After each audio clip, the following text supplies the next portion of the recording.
Hey-ho! Alright, so I wanted to introduce this video that I'm finally getting around to making. Went to Sturgis, rode out there from New Jersey to South Dakota, and I have a bunch of videos I'm going to come out with on the trip. And the first video is going to be about Crazy Horse. If you watch my channel, the 3-4 of you that do, you'll know I'm a very crude YouTuber. I am just winging it, man, and I deal with a lot of anxiety issues, and I make mountains out of molehills, and I'm trying to change that. I really want to concentrate on getting better at making good content, good videos, and I have a lot of things coming up that I'd like to be able to post on a more consistent basis and broaden the scope of this channel. This is really a vlog for myself. I'm losing my mind half the time, and be nice to have something that I can remember, things that I've done, and with friends and the experiences. So I wanted to preface this video before starting it. Went to Crazy Horse, the Crazy Horse monument that's being built in South Dakota. If you don't know much about it, this would be a great video, because we had a guide take us up there, and I thought that this was going to be something that I needed to, like, this is Sturgis, there's going to be, hundreds of thousands of bikers out there, I'm never going to get, a chance to go up on the mountain. I didn't even know that you could go up on the mountain. If it wasn't for YouTube and other people's videos showing it, I wouldn't have known.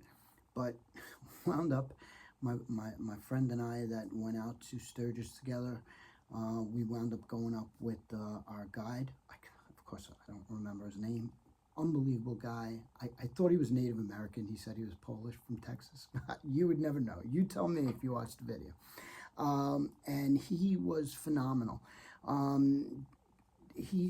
Bear with the video, because just if you concentrate on the story that he tells, which is great for me, because I cannot stand talking on my channel. I can't stand listening to my own videos, my own voice.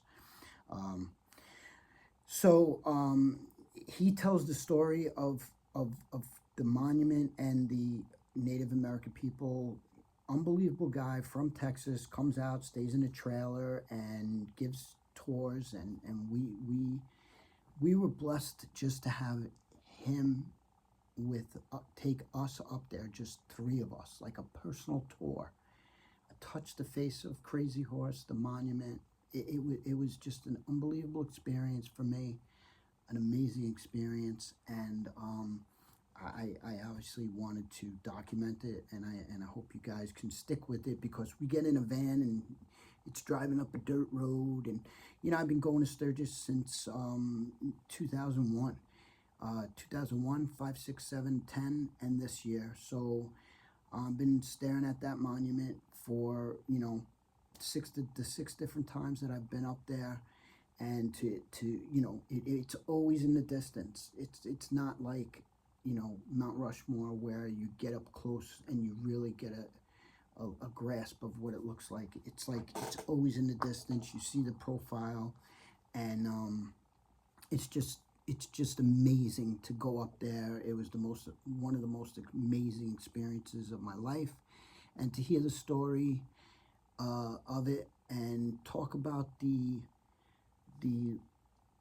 Lakota people, the Sioux people, and what they've gone through, which he also brought up Wounded Knee. And if you don't know much about that, you'll have to go out, and I'm gonna put a link in this video to another video by Joe and Nick. It's a husband and wife team that goes across the country and experiences all these different areas and different towns, arbitrary places, and Joe does an amazing narration and history on it. I'm going to link their video to Wounded Knee in it because it's a very sad story. And also I might make at the time that I make the mistake in the video. So anyway, there's going to be a video, an aspect of me riding to Wounded Knee and to White Clay. I think I have to, White Clay, one word, Nebraska. Took the trip on myself. It was like, I don't know, 200-mile round trip to the reservation of the Sioux Lakota people. A very sad story, and of course the Battle of Wounded Knee, you know, very sad. And like I said, Joe and Nick, they'll explain the story on their channel amazingly, so I won't even get into that. But I stop and I speak to, I actually bought this, a Native American family. They sell jewelry on the side of the road, and the gentleman, I think his name is Fernando, he was kind enough to talk about the alcoholism problem. The reservation is the poorest place in the United States, and it is just sad what the plight of the Native American people in this country, and what they continue to go through all these years later. And so I'm gonna meet up with him when I stopped. I bought this, and he was kind enough to tell me the story of the alcoholism problem on the reservation. And I referred to the town in Nebraska called Waverly. I refer to it as Waverly. It's actually White Clay. And I just want to make that correction. Now, I don't know if I'll stop the video. That's like fancy editing for me, so I don't know. But yeah, so please stick with the video. Just concentrate on the story. The camera work is terrible. It's riding in the van up a dirt road. But if you listen to the gentleman that took us up there, and you just do a little bit of research into the story of the monument, why it's there, what they've done to get it built, and working only on donations, and that they plan on possibly having it done in 15 years if they can get this special saw that's like a robotic arm, and it's just going to be, you know, with the technology, they're saying less than 15 years, which I never thought it would be done in my lifetime. And we get up close and personal, and just stick with it. I'm going to insert pictures. You're going to see my ride out to White Clay, Nebraska, town that was created as a place. There's still to this day, there's no alcohol sold on the reservation. And they created this town in Nebraska. It's a town of, I believe there's only 19 people that live there now. And it's just a town of package stores. And it's not even hard alcohol, it's beer. And it's just a terrible story. But I think everybody should be educated on the history of this country and how things really went down. So I hope you enjoy the video. I hope you stick with the video, and I will be diligent and get you a lot more videos out. All the Sturgis stuff, car-related stuff, and all kinds of other stuff.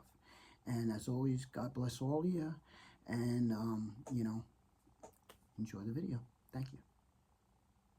1939, the events that happened in 1939 pretty much led directly to the creation of this mountain.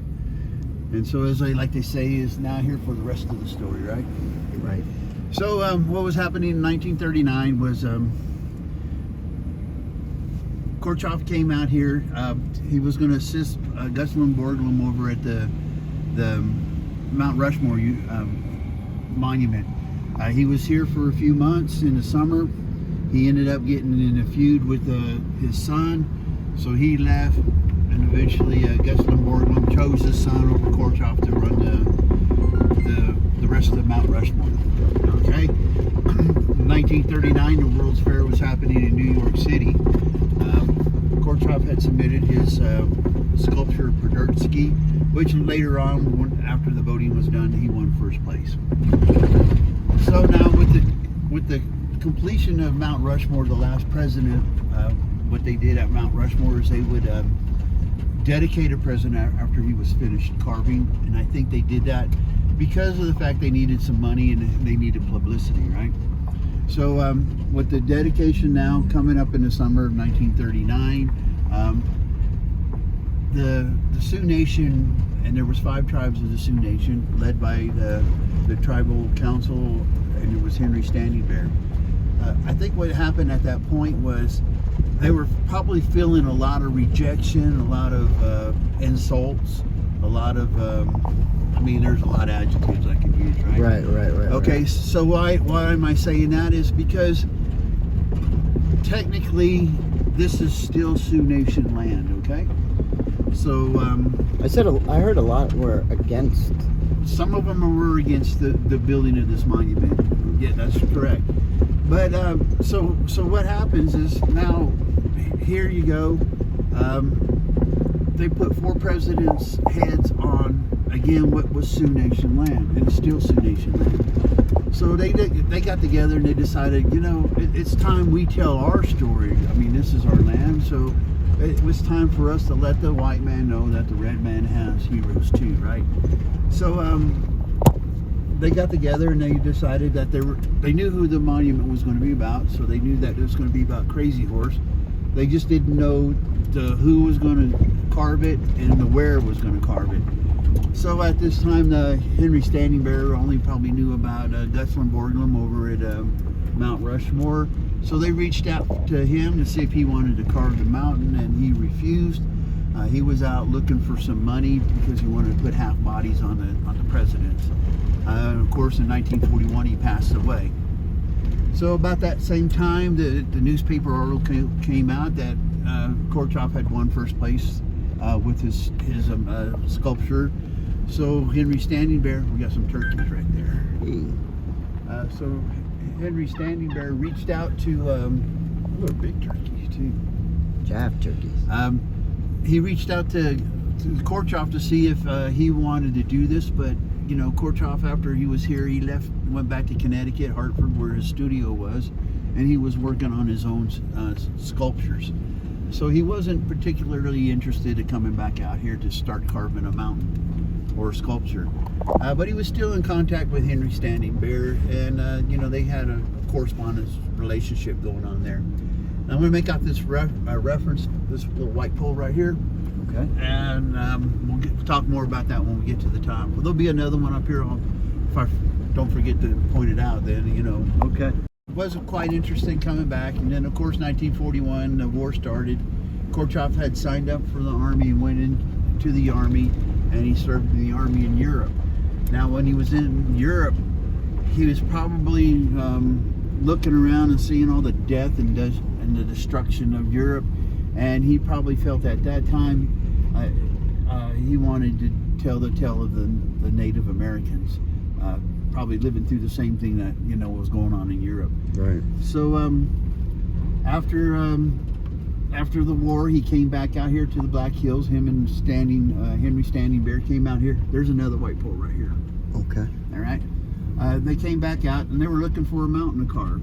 Now, Korchoff decided that Korchoff wanted to carve like the Tetons, but Henry Standing Bear wanted to represent the Sioux Nation, and they wanted to put the monument where the Sioux people were buried, and that's all the Black Hills. Black Hills would consist of North Dakota, South Dakota, Wyoming, Nebraska, Colorado, probably even into Canada. So they decided this was the mountain they were going to carve. This is about 1947. Korchoff went back to Connecticut. He picked up, he went to get all his tools and his family, because he realized once he was going to start carving this mountain that he would never go back to Connecticut. So when he was gone in 1947, there was a newspaper article that came out, and the newspaper article said that they were going to carve this mountain. About that same time, and there was a miner who came out here to stake a claim on this mountain. Now, this is probably the miner's outhouse right here, and this is the miner's cabin. Now, if you really want to, you're hardcore, we do rent this out on the weekends as an Airbnb. We do charge $250 a night. We will put on the air. There's a lot of air. Yeah, there's a lot of air. We'll put a wiggle horn on your Model A. there you go, and you can sit there and hit the wiggle horn and act like you're a miner. Hey. Nah, I'm just kidding. Actually, we charge $350 a night. So one of the first things that Korchoff had to do is he had to come back here and he had to buy the rights from this miner, right? Okay. So after he bought the rights of this miner, now again, you might think that this miner was after some money or if he was after just some fame, but I really don't truly believe that, and I'll explain this when we get up onto the top here. So now 1947, in May of 1947, Korchoff's here. He put up a tent over there by the visitor center, and so for the first 6 months that he was here, he was actually cutting the trees, cutting roads, and he was building his house because he was in a tent. Now, a few things we need to remember about 1947 out here is he actually had there was no water, there was no electricity, there was no grocery store down in Custard, there was just no McDonald's either. So anything that he had to do, the land had to provide, right? So we did see turkeys, and there's some other wildlife out here. We got deer, we got elk, we do have mountain lions and bobcats, and there is one Sasquatch out here. So just remember, if you see a Sasquatch, you don't have to be the passenger. Okay, so it took him about 6 months to get his house done. At that same time, he was still earning money, and what I mean by that is he had a wood mill down there, and he was actually milling wood for the local farmers and the people moving out here for their houses. So it took him 6 months to get his house completed. Again, you know, if you're hunting a turkey like we saw, you shoot it. It's not like you pull it out of the frozen department over at the grocery store, right? So you had to prepare it. Then you had to clean it, and then you had to cook it, right? So that was almost an all-day affair right there, if you think about it. So that's the 6 months that he was spending as he was working on his house. Now, after he finished working on his house, and this is probably going to be towards the end of 47 and 1948, then he turned his attention to the mountain, right? So what he did was he walked from the visitor center to that second white pole, and then it was a 4,000-foot walk, and then from there to here is about a 800-foot vertical climb up here. Now the shadows on the wharf are just about ready to leave right here on the side of his face. Right there. I see it. So if you remember now, when we look at the mountain still is, his face is 87.5 feet. So he still had to climb to the top of the mountain, which would have been up on the top. So it's about an 800-foot vertical climb. Now everything that he needed to carve this, to start this project, he had to carry up on his back. This road wasn't here. So everything he needed, all his hand tools, his hand drills, his swedges and wedges, and 10-pound sledge, he had to carry up to the top. And eventually, once he started digging into this rock, and this is granite, okay? So this is like the second hardest mineral on the earth. Diamonds would be the first one, and then granite would be the second. So it took him a lot to get into this granite. I mean, he probably worked on this mountain for 6 months, and maybe 1 or 2 holes a day is all he could get that hand drill through. Wow. Slamming it into this granite. So he did this for like 6 months. The first dedication explosion was on June 3rd. And after that, he went back to the logistics of the mountain, which were, you know, building stairs. And he was still running his wood mill because he still needed to make money to support himself on the mountain here. So we'll jump out here. Stairs to climb because he found climbing up this rock wasn't going to cut it for him. So we started milling some wood down here at the bottom. He milled 741 steps. Now when we talk about the 741 2x6s that he milled, we're talking about actual 2x6s, not the 1.5 by 5.5 that we buy at Home Depot today. There was all green pine, so this is some really heavy stuff. And I'll do some more explaining and then I'll show you where they started. Now, if you notice when we're coming up here, we got these electrical lines, right? Right. Now, these big lines are going to be our power lines, and the small lines are going to be what we call sensor lines. Now, why do we have sensor lines up here? Well, for one, his nose weighs 44 tons. Okay, so to replace his nose we probably couldn't get it done, right? We'd have to probably cut it in 7 sections and get it up there. There's not too many things that lift 44 tons, right? So what we did have to do, though, is we had to put some dowels into his nose, so we drill into the mountains to keep his nose secure. Now, there was a point in time here in the 70s where they had shut the mountain down for about 5 years. They had an engineer and a geologist up here, and they wanted to see how stable this mountain was. So in that 5 years, they found about the mountain has moved about a width of a hair. So this is a very, very secure mountain. There's a lot of granite. It's a granite mountain. There's a lot of iron in it. Now in the summertime, when we have storms come around, we have like a 15-mile radius. And if there's a lightning strike within 15 miles, we haul butt to the van because the lightning is drawn to the iron in the mountain. So when we get up here, we're just going to make a beeline for this generator out there without looking at Crazy Horse. Okay. That's a rule, huh? Yeah, otherwise you get thrown off the mountain. Yeah, there's you know, imperfections in the road. We don't want nobody to fall. Right. Nah, that's not really the real reason.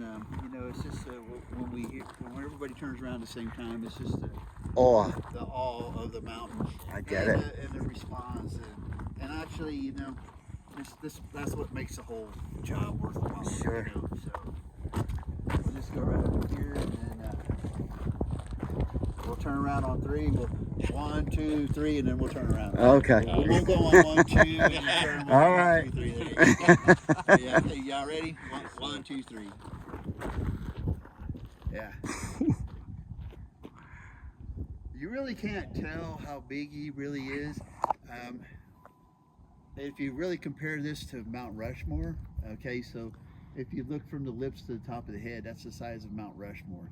So, you know, the president's there, it looks so much bigger is because you're only 100 yards away once you go around the road there, you know, so you're so much closer. We're 4/5 of a mile away from the visitor center over here. So now, as I was mentioning, the line goes up, you see the blocks on his nose. Those would be actual sensors to his nose. Again, we don't want him to sneeze and lose his nose. We need to really make sure that his nose isn't going to go anywhere. And that's a very, very delicate part of this mountain would be his nose. Everything else is pretty solid. So if you want, you know, while we're only ones up here, and the sun, the clouds came up, like I was saying, that they would shine through the grain and it would reflect onto it. It's not really working with those clouds, but I can get some pictures now and then we'll do some more explaining up here. That'd be great. We can go. Sure. Well, I'll get your pictures. And so let's just go take a walk out here on his arm. Now, as I mentioned before in the van, how this is still Sioux Nation. Okay, so this was Sioux Nation before Christopher Columbus discovered America, and probably thousands of years before that, right? So when the expansion of America was going across the Mississippi, the government needed an easement through the Black Hills, okay? So what they agreed with in the treaty that they signed with the Native Americans, the Sioux Nation, was that the Sioux would give them an easement through the property, but in return the government was supposed to keep out the miners and the homesteaders and the entrepreneurs who wanted to cut the trees down and for wood. So that was the treaty at Fort Laramie, 1868. So what happened a few years later? They found gold and deadwood. The government refused to live up to their end of the bargain, so they let miners and they let the whole city of Deadwood to be developed. And this is something that the Sioux probably felt more resentment to. There were probably a lot of clashes. Now, as I mentioned, I'm from Texas, and what we have is our homestead law, our castle law. So that just states that if you're in Texas, you have the right to defend your property at any means, whatever it takes, okay? So I think at that time there was a lot of, small fights. A bunch of the locals were getting killed, the homesteaders, because this was an agreement that the Sioux had made with the United States government. And of course they didn't live up to their end of their agreement.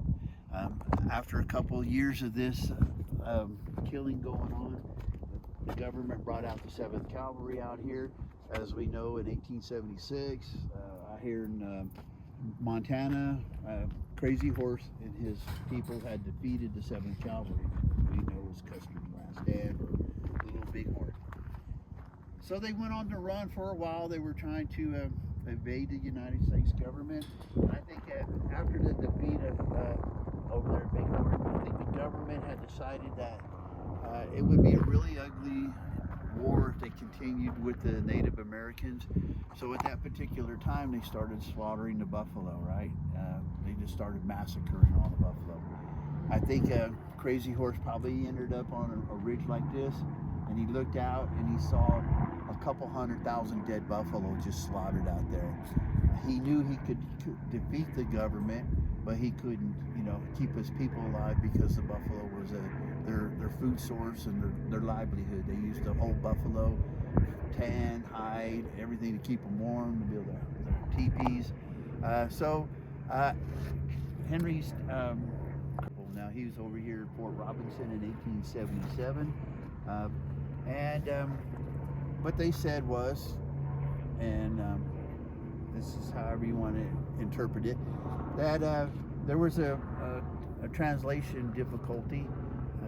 Crazy Horse didn't understand what was going on, or he didn't like it. So they say that he was reached for his weapon, but he was stabbed by a infantry guy in the back and later died.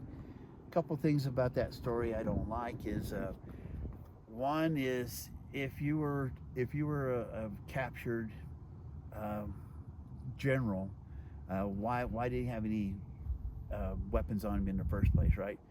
And second of all, if he was a general, you wouldn't have him. If we captured a general today, we wouldn't have a private with a bayonet guarding him, right? We'd actually have officers that would be escorting him around.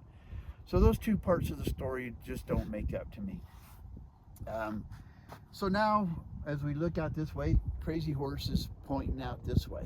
As I mentioned in the truck, Henry Standing Bear wanted him to represent where his people lie buried. Now that could have been anywhere in the Black Hills, right? All the way from, again, North Dakota, South Dakota, Wyoming, Colorado, Nebraska. This is all Sioux Nation land, and again, it's been Sioux Nation land for thousands of years. So he's actually pointing to the Pine Ridge Reservation. So what happened in the Pine Ridge Reservation in 1890? The government was rounding up all the Sioux and they were placing them on the Pine Ridge Reservation. So they say that there was a Native American who didn't want to give up his weapon. There was a struggle. The weapon went off, and at the end there was 308, mostly women and children, that were massacred, and that was a massacre of Wounded Knee. So now I don't know what your beliefs of the Second Amendment are, but this will tell you how I feel about it. Okay, so you never surrender your weapons to the government. So this is where his finger's pointing. Now, if you look at this granite here, and you look at the granite there, it's different. Now, one of the agreements that Korchop had to make with the miner down here was the fact that he can't sell any of this rock. We can't sell any of this rock off this mountain. And I think that the miner did that because he had either a connection or a spiritual connection, or he was afraid that they would come in and blast this mountain and leave it. So somehow I feel like that miner had some kind of a connection to this mountain. So we can't sell this rock. We can give it away, but we can't sell it. So we got all this beautiful granite right here. So what this crane is going to be able to do is they're going to have a robotic arm. They're going to put a 5-foot diameter diamond tip saw blade on it. And they'll start to shave this mountain probably inch thick pieces. They'll lower it to the base. They'll put longitude, latitude, and the day that it was carved out. And all around here, there's 1,000 acres. So this will be a Division I college once they're done. It'll have football, baseball, basketball, medical buildings, students, dorms, classrooms, and it'll all have all this granite for the floors, for the countertops, the sinks, the lab tables will all be done in this granite because we can't get rid of it because we can't give it away. So now why is this granite and this granite different? Well, what they did after they finished blasting the mountain, he still had a lot of small imperfections on his face, pimples, dimples, whatever you want to call them. So they took a torch that burned about 3,300 degrees and they torched his face. This did a couple things. What it did is actually it busted off the small imperfections, and it did help seal the mountain a little bit with all the iron that I mentioned, and it did bring out some of the other minerals of the mountain. So those are the two benefits, but then the last benefit that was unsurprisingly to him was he doesn't look like a white guy anymore. He looks more Native American. Now, if you look at Crazy Horse, you can see over his eye, his left eye there, there's like a piece that might have fallen off when they were blasting, right? Now, when we blasted, this is not a perfection, right? They didn't come in here and they didn't do non-destructive testing. They didn't do any sonar, so they didn't really know what was behind that rock. Now, when this mountain was formed 60 million years ago, as it was rising, there's probably a bunch of minerals that got inside it, and again, iron would have been in one, and the different other minerals that we have in this rock. So when they blasted, that piece probably came off, and they looked at it and said, that really looks like a war wound, so we'll just leave it there. Now, if you notice on his left cheek over here, it kind of looks a little bit swollen, and you can see the putty mark from his eye coming down. Again, this wasn't a perfection thing. When they blasted, that piece kind of fell off. So that tells me that there was probably a layer of iron or something that was inside there. What they had to do is they had to remanufacture that, and they dialed that to the face. So again, blasting wasn't really a good wasn't a scientific perfection like we have today. So now with this crane that we have, usually everybody will ask me about this point is when will this be done? And I tell them this will be done before the Jets ever win a Super Bowl. Okay. 44 years season ticket holder. Actually, I always say it's a Dallas Cowboy joke, okay? Because I'm a Cowboy fan right after, Joe Namath won the Super Bowl, I became a big Cowboy fan, so, and I lived in Texas all my life, so I'm a Cowboy fan. But if I can find somebody else, I like to slam that down on them. Yeah. But in reality, with this crane and again with the robotic arm, and after technology, the only thing that would be different is if we get Dr. Evil's laser beams up here, okay? Right. So he thinks he can carve this mountain in the next 15 years. It's like AI printing or AI house building when they got the computers just pouring the cement and they're building a house in a day or whatever it is, a couple of days to pour a house wall or build a house. So this is basically the same thing, But this is just one of the technology. This is the latest technology. Now, if we look right down here below us, this little machine right here, what they do is they drill holes into the granite, right? And they'll drill the holes however they need to match whatever they're trying to do. And they have we have a diamond tip rope saw, and what they'll do is they'll feed it through those holes, and they'll run this machine, and it'll slice this mountain nice and flat, just like it is. Now, if you look at this piece of granite that's cut right there, that red stuff, that would probably be representation of the iron that I was mentioning that got formed into the mountain. It doesn't make it weaker. It's just not solid. Okay. So that would be another technology. And as we're driving up here, we saw all the side of the road where there was drill marks into them. So that was probably technology. After dynamiting, that was probably technology too. Okay. So what he did is he would drill into the rock, and he would either pack dynamite in for explosions, or he just run a larger rod through there and crack the rock, and it would break off. This would have probably been technology number 3 that we still use. Just for an example, this diamond tip rope, there'd be some up here I can give you an example of. It was starting at $35 a foot. We had to buy it in 400-foot rolls. Now the price of it is $85 a foot, so we still have to buy 400-foot rolls. That's about $35,000 for a roll of this diamond tip rope saw. Is there any blasting that still occurs up here? You know, they're not afraid to blast, but they just don't want to jeopardize the integrity of the mountain. So we won't blast. And if we do any blasting, it's going to be down way over there. This is one of the. At one particular time, this hole was 140 feet, but right now it's only 40 feet. So what that means is they shaved off 100 foot of this mountain, and that's what lies below us right here.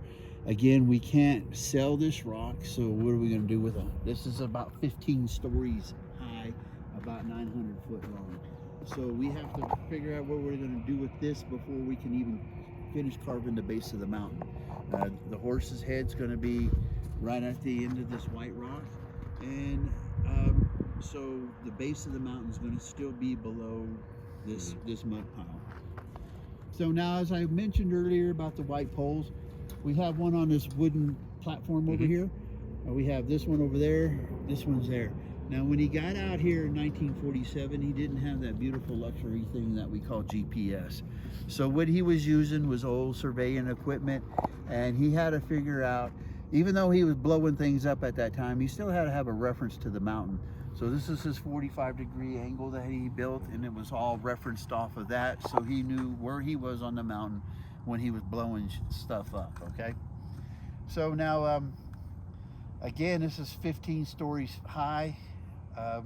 We got to remove that first. Now, this second white pole I showed you, this one over here, this is where he walked every day. It was a 4,000-foot hike here, and then his hike was about to right there, and then he started, well, he's still climbing all the way up through probably the mountain goat trails that we have here, and some deer trails.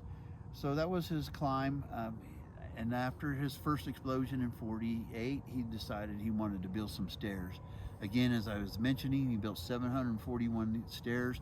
They were on about a 9-inch riser, so it was almost 1 foot of elevation per step, right? So one day he had his compressor down here. He was bringing up equipment. He fired up his compressor. He started to work up the stairs. The compressor died. So he set everything down. He went back down the stairs, started the compressor up. Started getting back up, got his stuff, gets a few more steps, 20 steps, or whatever. Compressor dies, he puts everything down, he goes back down and starts the compressor up. So he says he did this about 9 times. And if we only averaged that he got here maybe halfway on each trip, it'd still be the equivalent of climbing almost a 220-story building that day. And then he got up to the top, then he had to go to work. Now, a couple things we need to know about Gorchov. When he started this project in 1947, he was 39 years old. This wasn't a young man. Now, 39, I just wanted to sit in my recliner, drink a beer, watch a football game, right? I don't think I was willing to take on a project like this, okay? Maybe a jigsaw puzzle, you know, or something like that, but nothing like this heavy. So after about 5 or 6 years of climbing these steps, he's probably gotten really tired. Now he's in his mid-40s. So what he did was, you see that wooden crate box down there? He put it up on a cable system, kind of like a ski lift, as you want to call it. He had an old engine down there. He'd fire that engine up, and it would pull him up to the top of the mountain. That's how he started getting up after the stairs. He brought his wife Ruth up here one day. Now when you're coming up, there's no slack, right? Okay, so she's up there, they do their thing up here, whatever it was that day, and on the way down, they jump back in and he starts it up, and the first thing it does, it free falls 50, 60 feet on this cable, okay? Because it's just trying to catch up with the slack, right? So at that particular time, she told him, she said, "You so crazy, man. You never gonna do that no more with you crazy." So that was the last time that she was over here, right? So now, Things never change. yeah. Now, if we look at this rock over here, this is where Korchof's entombed at over here. He's actually in the middle of that flat area? It's the green tower, the telephone pole Right. up to your left a little bit, about Okay. 11 o'clock. He's entombed on the other side of that mountain. His family it's like a little cove there, really kind of cozy and stuff. And his family's kind of buried on the outside. He was the only one that was entombed into the rock. So let's go this way. Just watch out for all this. I have to talk to him. I need him to move this stuff out of my way here. So as I mentioned earlier, from the lips to the top of the head is the size of the Mount Rushmore presidents. Now you can't see this. They used to have it, the fence is kind of over there, but we are used to look out. So if you looked at this lips to the top, over here to this part of this mountain, you could get all 4 presidents of Mount Rushmore in that area. So the carving area of Mount Rushmore is about 3,000 square feet. When we're done with this mountain, we will have about 300,000 foot carving area. So we're roughly 100 times bigger than Mount Rushmore. Now in 1927, Calvin Coolidge gave Gutzon Borglum $250,000 to start the project over at Mount Rushmore. A couple of years later, we had the Great Depression, so he was probably getting about, he's probably paying $2 or $3 a day for these guys to come out there to work. So he had up to 400 people working on the Mount Rushmore project. Now, in comparison to us, we only have about 10 mountain carvers up here at a time, and we have a support staff of about 10 or 7 or 8 people back here in this shed. That's the difference. Now, a couple things really didn't make any sense to me is in 1927, the government offered Calvin Coolidge offered Gutzon $250,000 to start. 25 years later, they're offering Korchof $10 million. So I wish my 401k would have actually worked that quick. I mean that would have been great, right? Yeah. So what's the deal? You know, that's what you think. What the hell's going on here? So what I think is they were trying to actually get Korchof off this mountain. They didn't want him to finish this project, and a couple reasons. And I think Korchof knew that, and he felt like he wasn't going to take their money because the $10 million would be gone. The government would come back and own this mountain and forget about the project. And I can tell you we are way past that $10 million. We're probably 6, 7, 8 times that amount that we spent so far. So now, why was the government still offering him that money is what we have we have a big, huge quartz vein that runs through this property, and it runs all the way down to Custard. We associate quartz with that nice, bright, shiny stuff that sells for $3,300 an ounce now. And I think it was an attempt at the government to buy Korchof off this mountain so they could forget about this project, and then they could go start digging for the gold. Now, maybe not, but it only sounds plausible. It sounds to me, you know, I'm not too smart about a lot of things, but math I do know a lot about, and and mathematically that would make more sense. You know, bribe him off the mountain or sell him off the mountain, take the $10 million, go live a happy life somewhere, and we'll take over the mountains. So that's not what, that's a, you know, again, this is kind of proof that, you know, the other things that I mentioned, you know, it's the government will narrate to fit their needs however they need to narrate it, right? This is King Arthur's sword right here. This is Korchoff's jackhammer. This is not coming out until they start breaking this rock up. But this is gives you an example about what he had to pound into every day to get anything into this rock for explosions.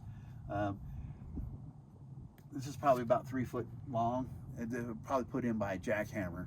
But this kind of gives you an idea about how this granite is, and it ain't going nowhere. So one of the things I like about this monument is the way that they patched his face up with putty. So why did they do that? Well, in the wintertime, we always have to worry about that one factor. It rains, it gets in the cracks, it freezes, it starts to crack the mountain. So I always call it like old man wrinkles, because it does add a lot to this mountain. If you think about it, Crazy Horse would be about 180 years old today. So, you know, he deserves to have a few wrinkles on his face. But it's just the putty that we had to place inside the cracks to keep it from weathering. When this was carved, they were suspended. Well, when they were blasting, yes, and I'll show you that card over here. When they were doing some of the finer work on it, when they were probably torching it, they did have a cart off the top of his head, and that's when they were doing that kind of work. Now, the way they had this done, they had like a 1/34 carving of his, or sculpture of his face. Remember how we used to play connect the dots in school? Yeah, and build your boxes. So what they did on this 1/34 sculpture is they put 10,000 of these reference dots on it. So then when they blew it up, they knew exactly, you know, the curvature of his face and where his eyes were going to be, and that's how they determined where it was. They had a pointer up on the top of the mountain. There was a pin that dropped straight down, and off of that pin they had degrees and longitude and latitude, and they could kind of swivel it around so they knew exactly where they were going to be blasting. This was old slide rule carving in the beginning, and you know, landscaping surveyors. I mean, this is how he started. Oh, I forgot to show you this. This diamond tip rope that I mentioned earlier, this is what it looks like right here. Good thing I saw that. So you can see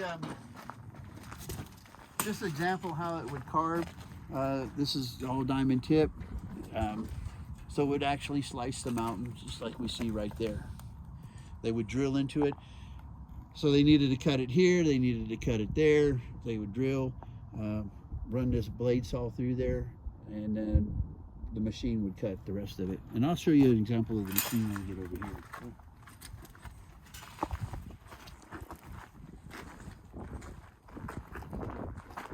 So I'm assuming you all are driving, right? Yes. We're riding our bikes, yeah. Okay, so you don't want to take too many of these rocks, but we encourage you to take as many of these rocks as you want. Now we only have one agreement with the rocks, is if you happen to find any of that yellow stuff in there, you got to bring it back to me immediately, or we have a 60-40 split. I got you. Seems fair. Is that a government type agreement? All right, 70-30 and I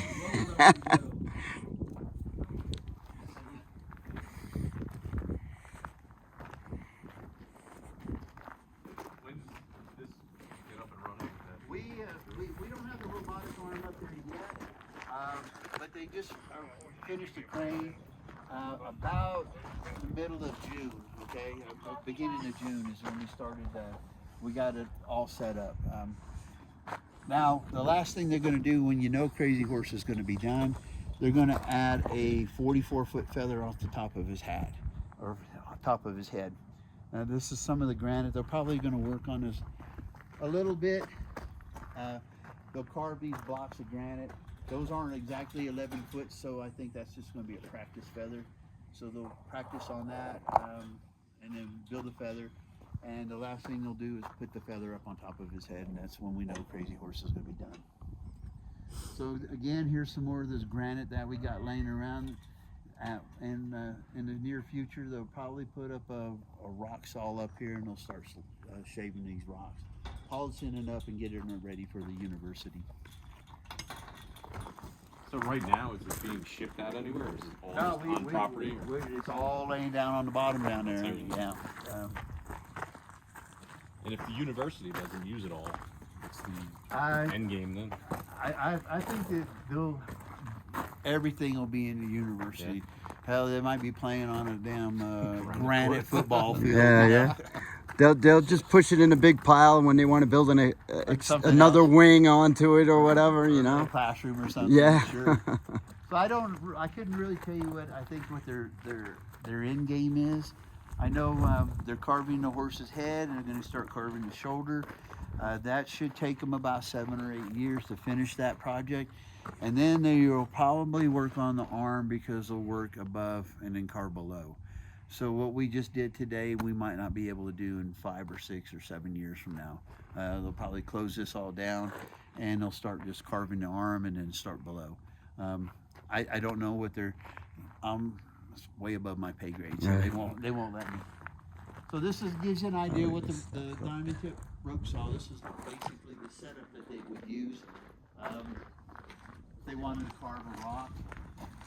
They had a big boulder here. They moved it. I thought they would have like this plate. But this is they run it through. We got the. Well, they had a motor. Well, they moved the motor. Anyway, there's a motor behind here, and they would pull it through the pulleys, and they would manipulate the blade however they needed to cut the rock. And again, here's some more of the diamond tip blades there. Does the original 132nd carving still exist? The 134th, I'm sorry. this does exist, and it's down in Oh, it is. outside the Welcome Center. Well, it's inside where we were. You go through the museum, get onto the patio, and it's a 134th. Now, I know that the face is somewhere. I don't know exactly where the face is. It might be in the private museum, but there is a face out there that will have all the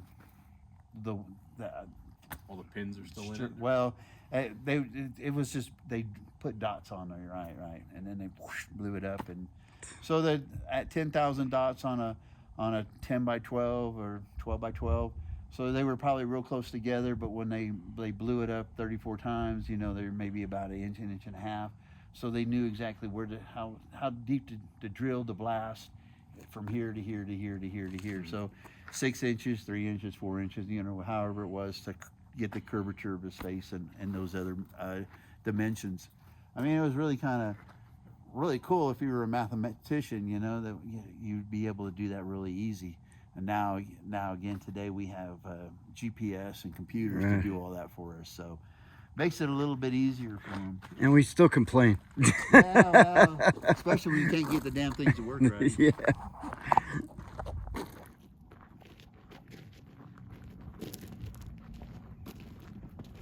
So again, here we got some more rocks. If you want to take some, we always encourage it because we can't get rid of them. We like you to take them. I know a lot of people fly out of here and they'll take these on their luggage or on their carry-ons. And what happens is, since there's so much iron, they go through TSA. They go off, and next thing you know, they got all their stuff laid out, and they're out here like this, trying to figure out what's going on.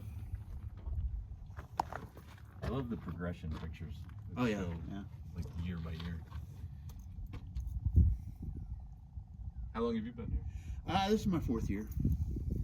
So you're here every day. It's probably hard for you to see progress like on a daily. Well, if you look at a picture of that, yeah, you won't see nothing, but you do like those rocks that we saw that were cut by that black rope up there. Now that was cut recently. There's a bunch of rock on the bottom down there that was cut. So yeah, we do see it. Again, it'll go a lot quicker when this thing gets done. just to give you another time reference, what used to take them 7 days with dynamite and 5 days with the drilling and 3 days with the blade saws and then more saws, that they think once they don't really understand this yet because there's no books and there's no guides on how to cut this mountain, but he does believe in a half a day he'll be able to do what it used to take him 7 days. So 1 day is 2 weeks, 2 days is a month. I mean, that's how fast it's going to be. Are there any family members working on the team His right now? grandson right now is the lead mountain carver. Awesome. He's got and his other grandson is like the assistant. So this is third generation carving. I always tell people, I said, there's not too many third generation family traditions that I know of. I can always think of Farmers as one, Rockefellers is the other, and Kennedy's is the other. Yeah.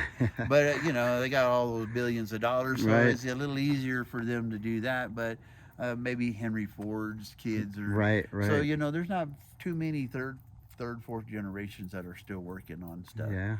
And again, he feels like it can be done in 15 years, so it should be That's incredible. coming up pretty quick. So this technology hasn't been used yet? Not anywhere yet. else? We haven't gotten a robotic arm yet. Anywhere else in the world? Or? Well, not that they know of, because there's no book to buy. There's where you can go to Amazon and say, I need a crane to build my, come on. There's no robotic arms out there. I mean, there's nobody cutting any, maybe, they're drilling under the channel, the English channel. I mean, there's different types of stuff, but nothing like this. So I was up here one day and I said, his grandson was up here, and I said, yeah. And I was walking by and I was telling everybody, I said, well, there's no book on how to do this until they finish it, then the book will be written. And he was standing over there and he said, nah, damn, I gotta write a book. Now I gotta write a book. Oh, Thanks. that's amazing. But Man. again, there's just, you can't order the tools, these guys down here in this shop are the ones that are kind of designing a lot of this equipment. They probably put together and they said, well, let's do this, or somebody got like a mechanic and say, hey, look at these robotic arms, and hey, let's see about what we can do that, and they started putting it all together. I mean, it was just again, there's nobody out there selling mountain carving tools, Right, because right. this was the only mountain carving that I know of right now. It's active. Yeah, so Well, my wife says I got to get with all the projects I got going on, I needed like a side gig to make some extra money. So sure, there you yeah, go. maybe you're onto something. So, yeah, I'll just work with my stained glass. Yeah. You started needing dozers, right? To push the rock off. So now Korchop worked on this mountain for about 20 years by himself. Okay, he didn't have any help outside his family. He didn't hire anybody until the late 70s. Like 79 was the first person they actually hired outside the family to come work here. So he's working on. He had 10 kids, so one of his sons was up there on a D6 dozer, and he was pushing rocks off the side of him. And he said that he lost brakes. The dozer actually fell 70 feet over the top of Korchop and his son, Adam. It landed below him, and he jumped off. So he's dusting himself off, and Korchop looked up at his son and said, well, son, you were able to get it down there, now you get it out of there. So the story, the ironic thing about this story is this dozer fell 70 foot off a cliff. And when he got back down to it, it started right back up. Okay, so Caterpillar caught wind of this story. They came out here. They gave Korchop 10 shares of Caterpillar stock. So we're talking about late 60s, maybe early 70s, $5,000, $6,000, $7,000 a share. Caterpillar wrote him a check, and probably for the mountain too, $70,000. But this right here is the dozer that went off the edge. Oh wow! Now this looks like an old World War II surplus dozer. If you look at this thing when we go over, there's no physical damage that this thing fell 70 feet. That's incredible. I mean, there's just no indication that this thing actually fell 70 feet off this mountain. So we get a good view here. Telephone pole there. If you look to the left, you see the little red cone over here. That little wood shed right there was Korchov's first dynamite shack. And now he had it where he had one of those levers that hooked to the boards there, and that's what secured that thing. He didn't have to worry about nobody coming out here stealing his dynamite or anything. But that was his first dynamite shed. That's where he started all his work. Chris, we could take that Model A and make a race of Gem and call for that.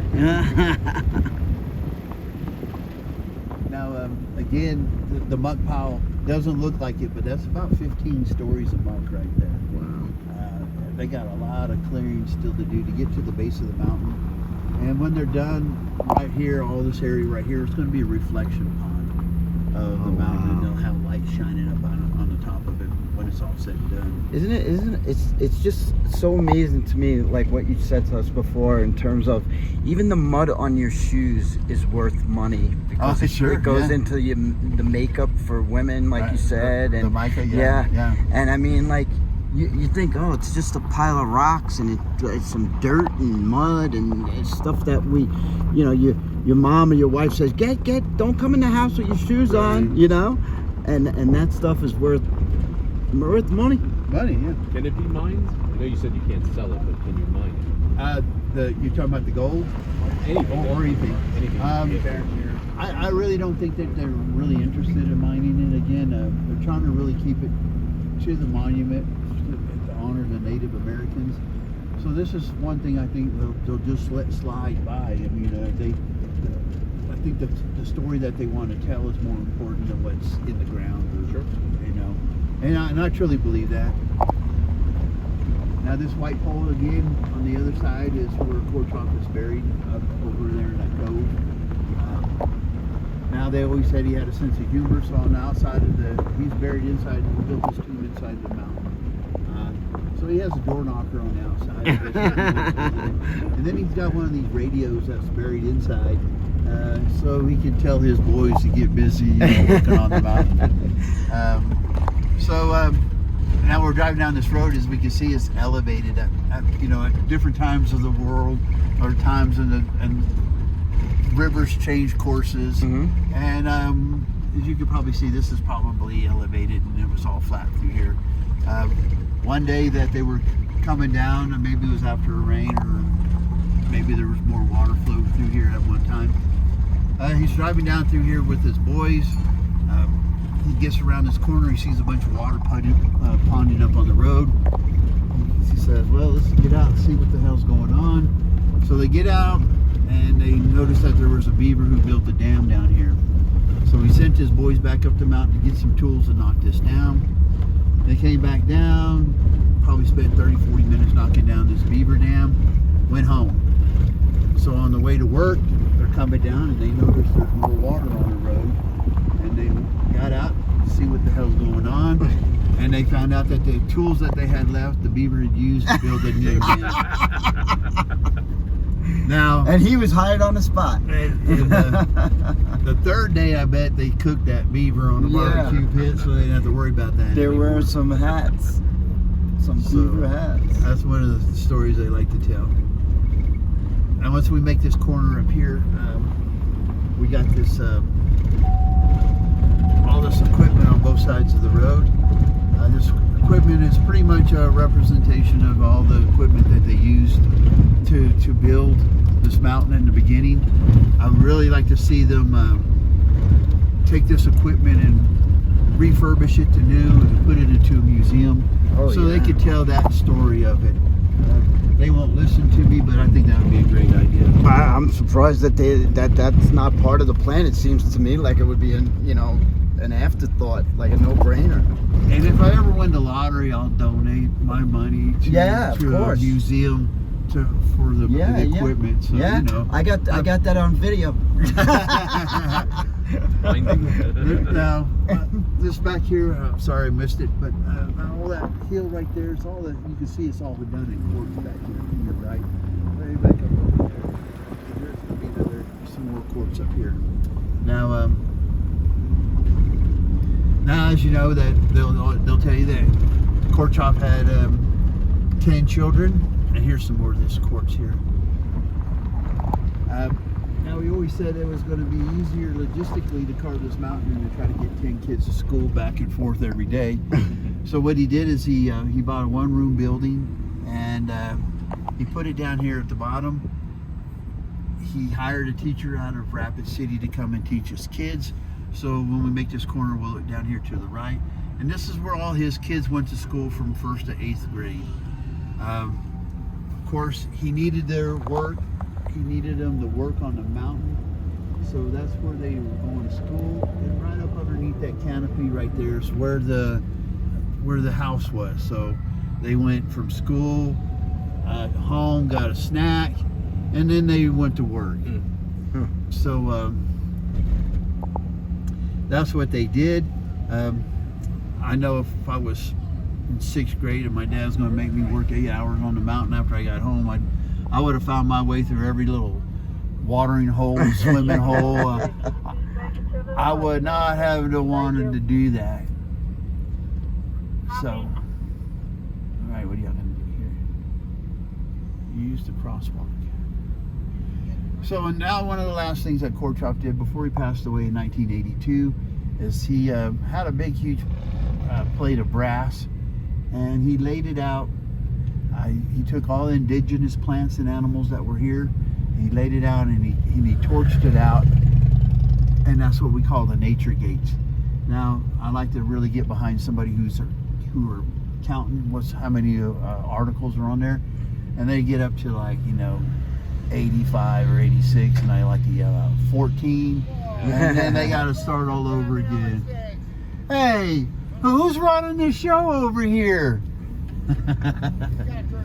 There you go. So this is what they call the nature gates, and to be honest with you, I think there's about 240 of these articles cut out on this. That was one of the last things that he did before he passed away. The compressor that I'm talking about is this compressor right back over here. And you guys got a little time, walk around inside the museum there where he built the founding house, because that's still in existence. Right. One of his daughters still lives in that house. She still calls that home.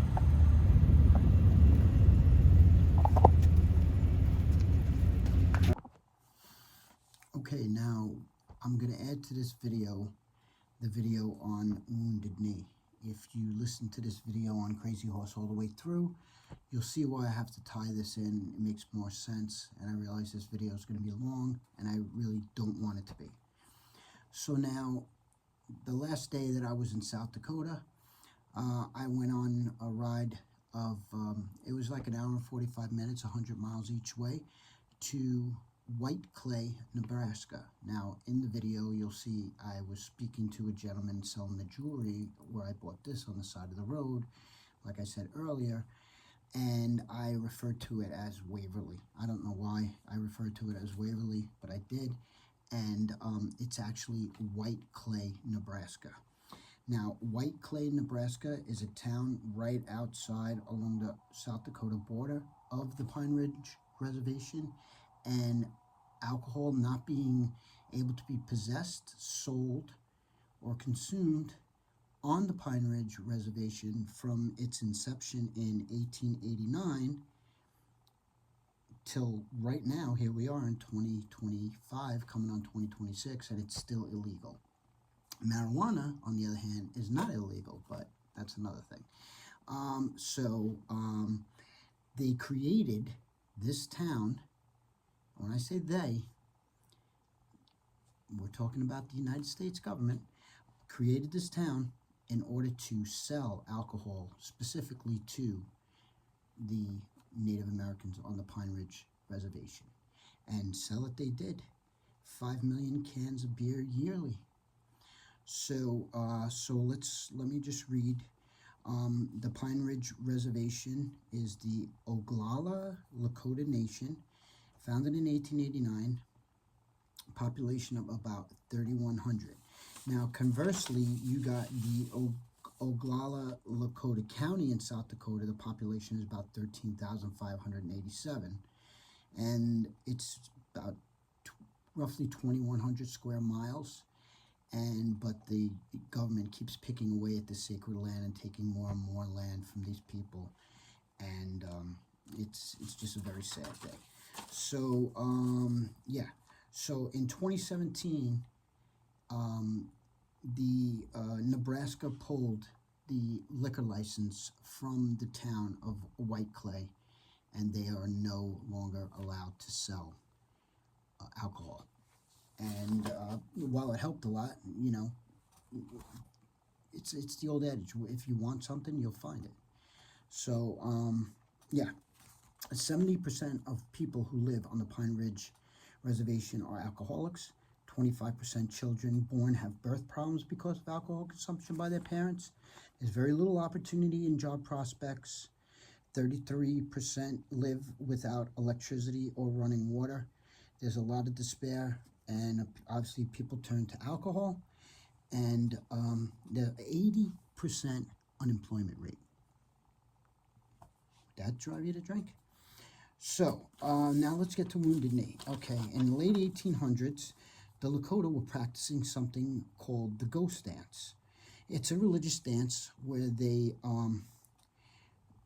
thought it was to bring Armageddon in, and their ancestors would be resurrected, the animals would be returned, life would be returned back to normal before the white settlers got there, and and you know, basically it would defeat the white man, and you know, give them back the life they had before we came.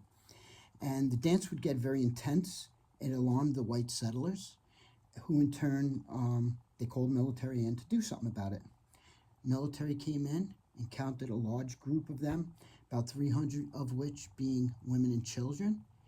And the rumor or the tale is that they were asked to disarm. Most of them did, and the story is that a shot went off, and the military just fired indiscriminately. Now, who shot the shot? Did the shot go off? We don't know. Military started firing indiscriminately, 300 of which of the people, women and children, basically all of them massacred. So Wounded Knee, you'll see the cemetery. There's a fenced-in area with a statue, monument resurrected. And this is the mass grave where they were all slaughtered. And their ancestors are buried around that area.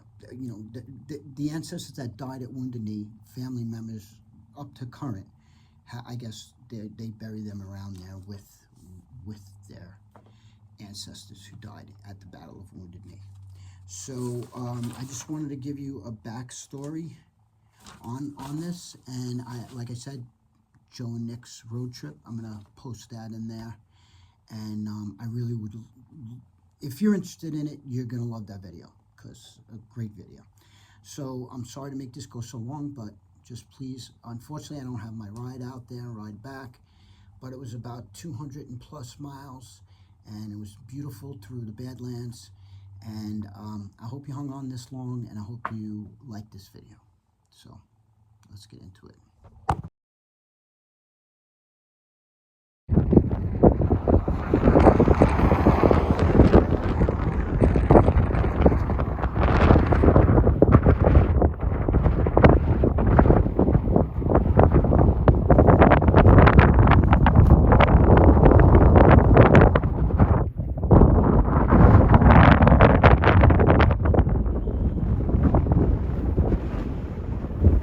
How you doing? There we go. All right.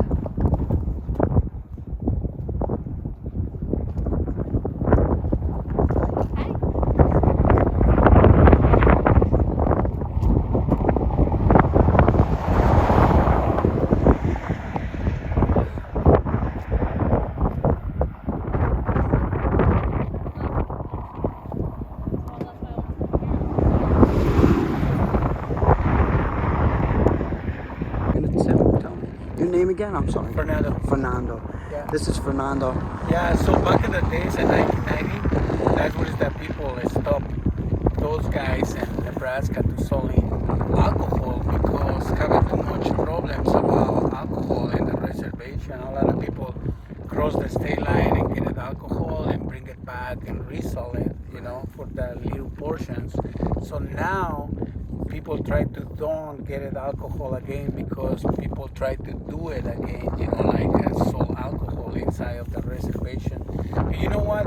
It's what is the only strong minds can do it, bro. A lot of people have it like strong minds in the Lakota Nation that refuse to use alcohol, like having other options to do it, And that honesty, that's why a lot of the people choosing smoking weed. Yeah. Now I'm having a lot of people that planting weed and like distribution weed in the reservation, have a couple of stores. That's like my brother Donnie, he was smoking weed is better for I heard the whole town of Waverly was created just to sell alcohol to Lakota. Yeah, and that's sort of part of the gains, bro. Against the people, because the people are still sensitive about 1800s, Yes. 1900s. I could just understand why. So that's why a lot of people decided choosing like us, choosing don't drink, Right? Yeah, because to say go back to the 1800s, it still affects the families today because it's carried through generations. So, yeah, the 1800s is a long time ago, but still, it's still. Oh, it's nothing, it's like almost like a short time, Right. What is that? Right, right. And earth. But I think so that only strong minds understand that, True. The best way us to do it is like keep out to God's hands, and honestly, these guys cause a lot of selling the game, like on the reservation as they steal like the store. I don't even think it, it's good for us people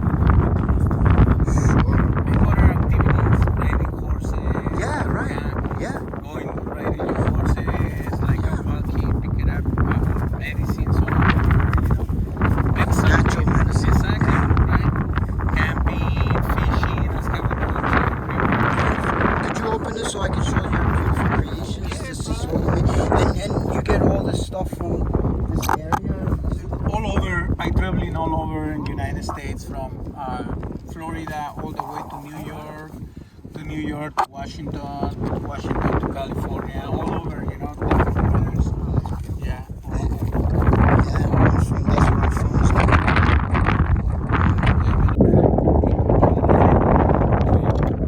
You can do it, but have a nice place to. Yeah, absolutely. This is spectacular. From the town of White Clay, Nebraska, just over the border from South Dakota, Pine Ridge Reservation. And this was the town that was built to sell alcohol because to the Pine Ridge.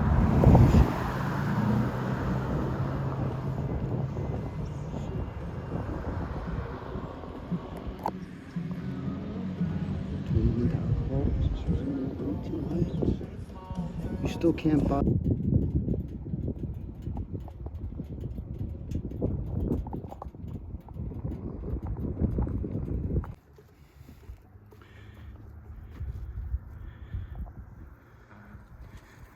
So this is it.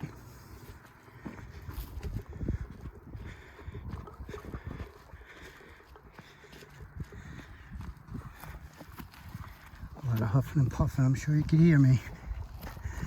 But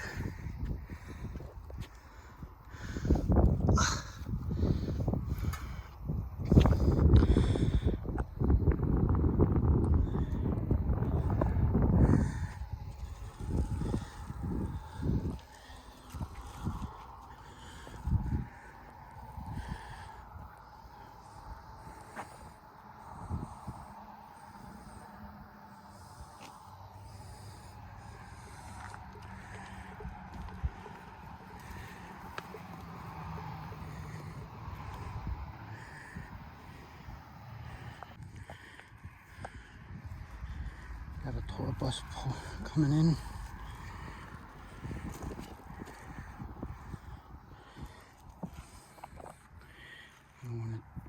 disrespect anybody's grave. The tourists, they're all coming in. I want to try to get this done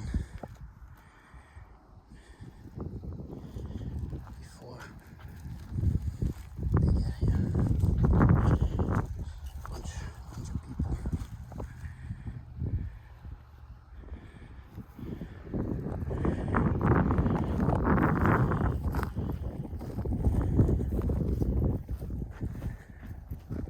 Here out of respect.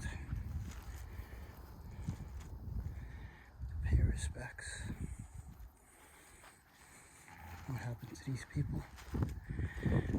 Some of these people buried here that obviously weren't killed in Wounded Knee. Another lady in the truck, she lives on the Pine Ridge Reservation. She looked like a police officer.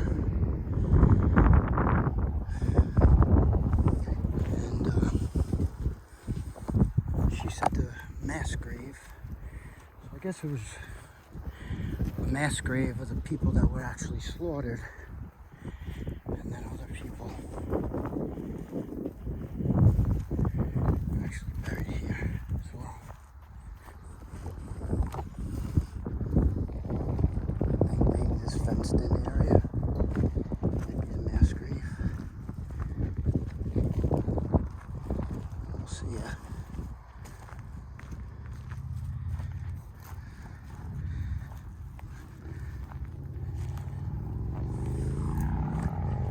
See a monument here. Yeah, 26, 27, 29.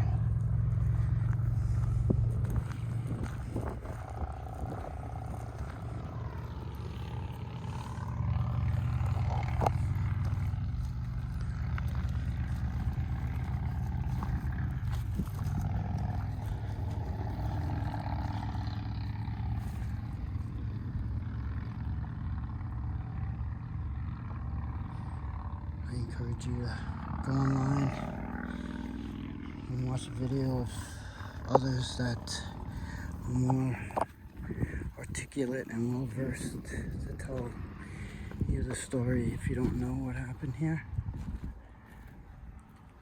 And I'm gonna leave a link to Joe and Nick's road trips. I think that's the ones. I love their channel. To me, they're the best on YouTube, and I highly recommend you follow them. They go all over the place. He did a phenomenal video on this place, traveling here, telling the story of White Clay, everything that happened in the town, and how the alcoholism and what they did to the people on the reservation. It's just very sad. This really is very sad. They got a tour guide over there. Probably go listen to him.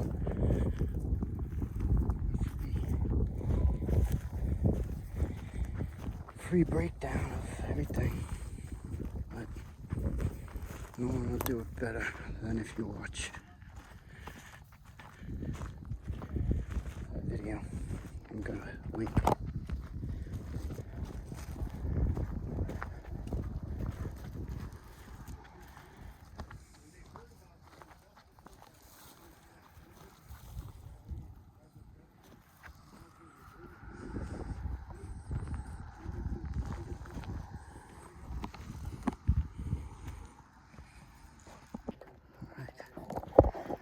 So I'm gonna walk down here, which that nice lady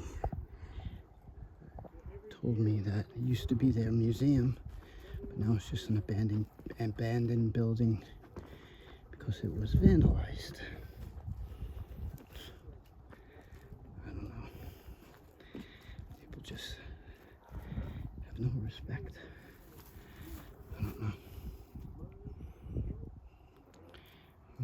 I'm gonna eat lunch down there. Alright. I'm gonna go down to the museum here. This is a former museum. closed because of vandalization. All the tourists are up there. I was able to get there before they got in. And I asked the security lady if I could eat lunch here, and she said yes. Very nice. Resident of the Pine Ridge Reservation and part of the Lakota Nation. And I'm with lunch here.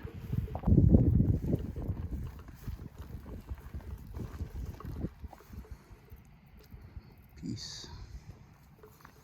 That's what we're all striving for, right? At least I gotta dodge some rattlesnakes because grasshoppers. I'll take that. Protect me from the rattlesnakes. Before I sit down, I'll check.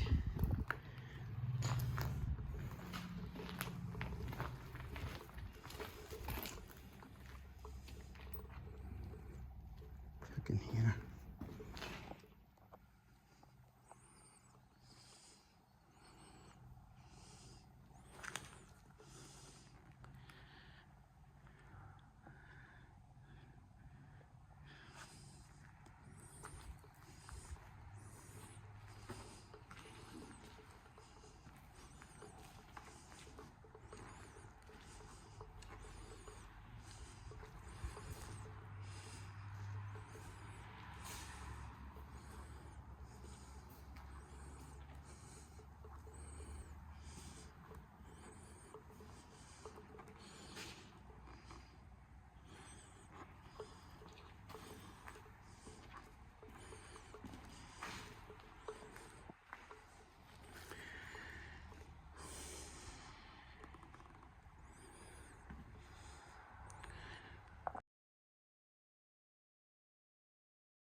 So, this is my view. For lunch. I'm gonna sit in the shade on this little air conditioner or heater. I hate to think it's a heater. So there's my lunch. Gas station's finest.